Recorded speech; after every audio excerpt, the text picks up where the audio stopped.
There are days when I sincerely wonder how my life would have turned out if I had made different decisions. I sometimes think about those absurd choices I wrote on my school guidance form, like becoming a Pokémon trainer or a gynecologist for celebrities. I was really a little brat back then. Like everyone else, I was naive, and I had a very specific image of my future self. A 27-year-old millionaire accompanied by a dolphin named Ass. A vision as ridiculous as it was ambitious.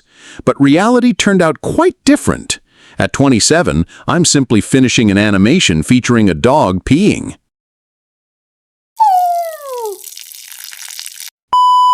That said, I still have the privilege of working in an environment I control, with the ability to eat, drink, and rest whenever I want.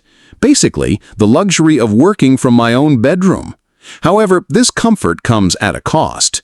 It's also where I sleep, play, watch movies, and the brain sometimes struggles to make distinctions when faced with so many choices.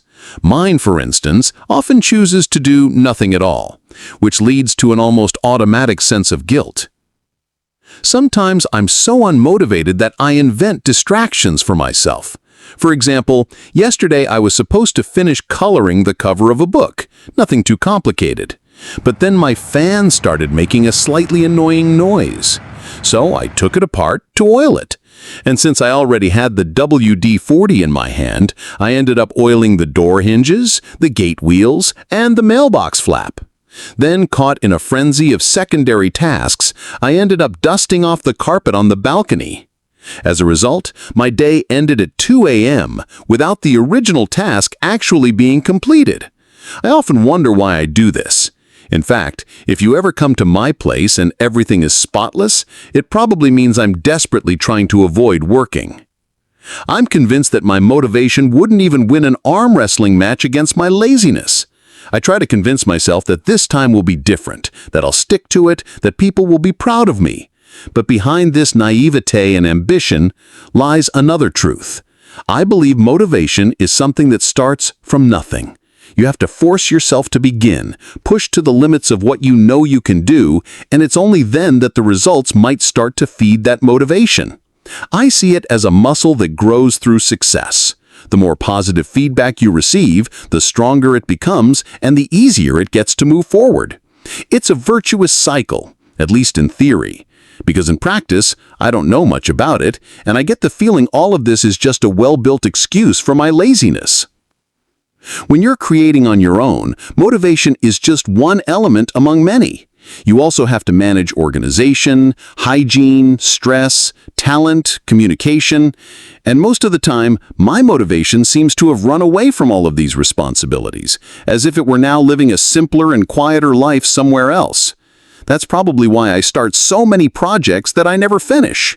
Sometimes it comes back to visit us, and we create amazing things together. But it never stays for long. It slips away as soon as I let my guard down, like a cat you thought you'd finally tamed. You often have to fight to find your motivation again. It disappears without warning, hides very well, but it's worth chasing. Because the satisfaction of having created something you're proud of far outweighs the fleeting pleasure of watching a series, endlessly scrolling through 9gag, or playing a frustrating FPS where you run around like an idiot for 5 minutes, only to get sniped by some jerk hiding in a bush after finally finding a half-decent weapon. Creating things, despite all that, has its benefits. No one can really judge you for doing what you love. Well, except for the internet, which will quickly crush your ego with the subtlety of a bulldozer in a daycare and make you realize that there are thousands of people far more talented than you'll ever be, and the true originality probably doesn't exist anymore.